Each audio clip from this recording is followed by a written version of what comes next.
আসসালামু আলাইকুম। এখন দেখবেন সংবাদ শিরোনাম। রাজনৈতিক দল নয়, মাফিয়া সংগঠন ছিল আওয়ামী লীগ, মন্তব্য সালাউদ্দিনের। আন্দোলনে জামায়াত দৃশ্যমান কিছু করেনি। গণভোটের আইন হলেই প্রস্তুতির কাজ শুরু হবে, জানালেন সিইসি। অবাধ সুষ্ঠু নির্বাচনের জন্য চাইলেন গণমাধ্যমের সহযোগিতা।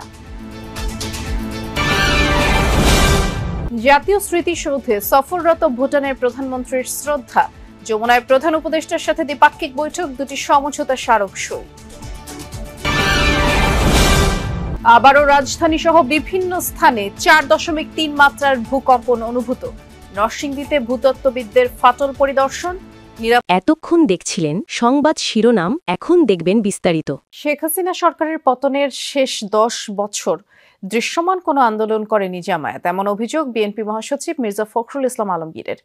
অন্য অনুষ্ঠানে জামায়াতকে বিভ্রান্তিকর পরিসংখ্যান দিয়ে জাতিকে বিভ্রান্ত না করে জনগণের মুখোমুখি হওয়ার পরামর্শ দেন দলটির নেতা সালাউদ্দিন আহমদ। আর আমির খসরু মাহমুদ চৌধুরী জানান, শুধু গণতন্ত্রের স্বার্থে বিএনপি এখনো অনেক কিছু সহ্য করে যাচ্ছে। স্বাধীনতা, সার্বভৌমত্ব ও গণতন্ত্র রক্ষায় শহীদ মিনার এলাকায় মিছিল করেন মুক্তিযোদ্ধা ও মুক্তিযুদ্ধের প্রজন্ম।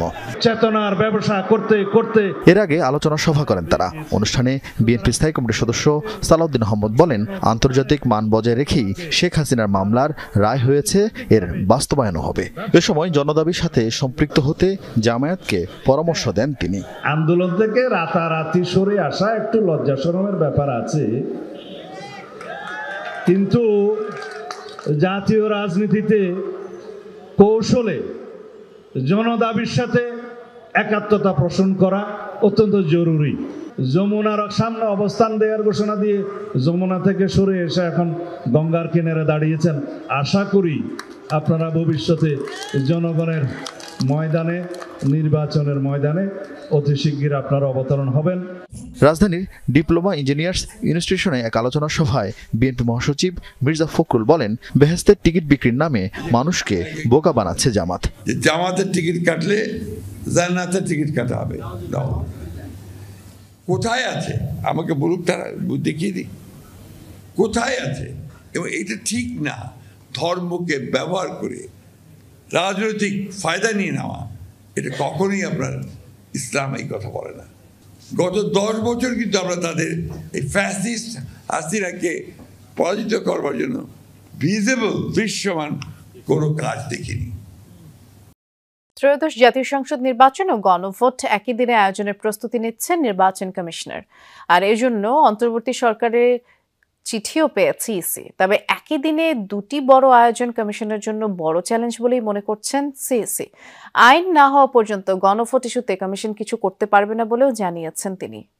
আসন্ন জাতীয় সংসদ নির্বাচন ও গণভোট একই দিনে হবে। এরই মধ্যে দুই ভোটের প্রস্তুতি নিতে ইসিকে চিঠি দিয়েছে সরকার। গুলশানের Asian network for free elections এর কর্মশালার সমাপনীতে সিইসি বলেন, একই দিনে দুইটি বড় কাজ করা খুবই কঠিন। আইনটা হলে আইনের মধ্যে বলা থাকবে এই জিনিসটা এটার মধ্যে হানা করতে হবে এবং প্রসিডিউরটা বলা থাকবে।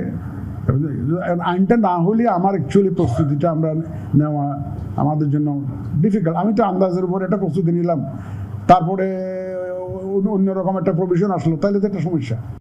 নির্বাচন নিয়ে মানুষের আগ্রহ ও প্রত্যাশা এবার অনেক বেশি।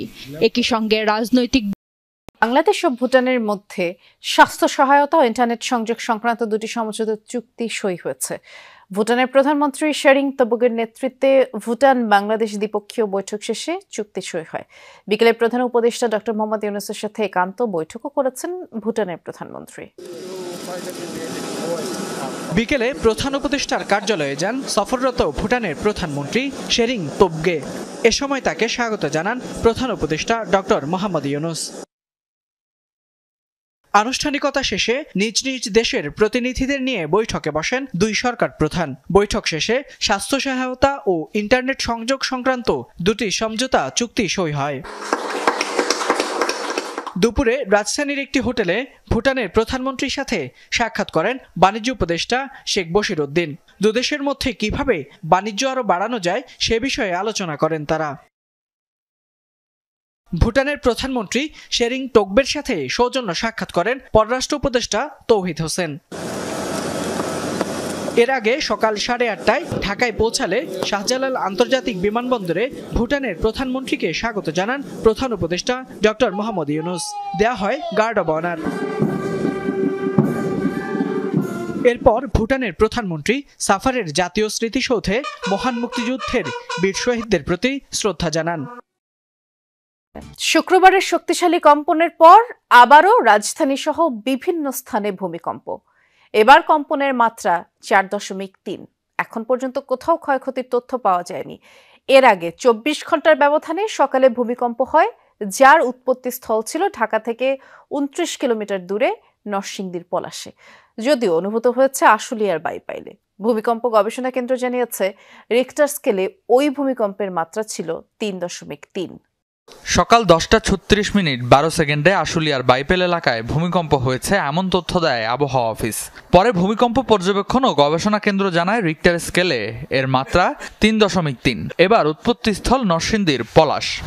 গবেষণা কেন্দ্রের ভারপ্রাপ্ত কর্মকর্তা রুবায়েত কবির জানান, এবারের কম্পনটি গতকালের 5.7 মাত্রার ভূমিকম্পেরই আফটার শক। আজকে 10:36 আবার একটা ভূমিকম্প হয়েছে, যেটার ম্যাগনিটিউড 3.3। বাট গতকাল যে ভূমিকম্পটা হয়েছিল ওটার উৎপত্তি স্থল আমরা বলেছিলাম যে মাধবদী নরসিংদীর, আজকে হয়েছে এটা নরসিংদীর পলাশে। বড় ভূমিকম্প হওয়ার পরে সাধারণত আফটার শক হয়, এবং আমি বলবো যে আজকে যেটা হয়েছে এটা ওই ভূমিকম্পেরই একটা আফটার শক। তিনি জানান, প্রাথমিক ধারণা ছিল উৎপত্তিস্থল ঢাকার উত্তর পশ্চিমে, কিন্তু বিশ্লেষণে দেখা যায় কেন্দ্র সরে গেছে উত্তর পূর্ব দিকে, অর্থাৎ নরসিংদীর পলাশে। মৃদু হওয়ায় সাধারণ মানুষের কাছে খুব একটা অনুভূত হয়নি। আমরা যে কালকে যে দৃশ্যটা দেখছি, ওই দৃশ্যটা ঘুমো থাকলেও লাগে যখন আবার আইতেছে। আজকে মনে করেন যে এটা আমরা টের পাইছি না পাইলেও কিন্তু অনুভব করছি যে আবার এরকম ধরনের একটা ভূমিকম্প লাগছে আর কি। এটা আমরা টের পাই না, বিশেষ করে আমি টের পাইনি। এটা টের পাইনি। কালকের এটা তো কঠিন। আমার জন্মের পরে এত বড় দুর্যোগ আর দেখি নাই বা শুনছিও না। এদিকে ভূমিকম্পে নরসিংদীর পলাশ রেসিডেন্সিয়াল মডেল কলেজের মাঠে দেখা দেয়া ফাটল পরিদর্শন করেছে ঢাকা বিশ্ববিদ্যালয়ের ভূতত্ত্ব বিভাগের একটি দল। র্যাপিড ফিল্ড টেস্টের অংশ হিসেবে বেলা 12টায় ভূতত্ত্ব বিভাগের গবেষক, শিক্ষক ও শিক্ষার্থীদের একটি দল ঘটনাস্থলে পৌঁছায়। এই ফাটলটা কি ভূমিকম্পের সাথে সম্পর্কজনিত কিনা সেটি আমরা আজকে নির্ণয় করছি, এবং এখান থেকে আমরা স্যাম্পল কালেক্ট করছি, যা হলো কি আমরা আমাদের গবেষণাগারে নিয়ে আমরা সেটা পরীক্ষা করে দেখব। এই ভূকম্পনের কারণে যে নিদর্শনগুলা আমরা কাজে লাগাই সেগুলোকে সংগ্রহ করার জন্য, অ্যাকচুয়ালি এটা উপাত্ত সংগ্রহের কাজে আমরা আসছি।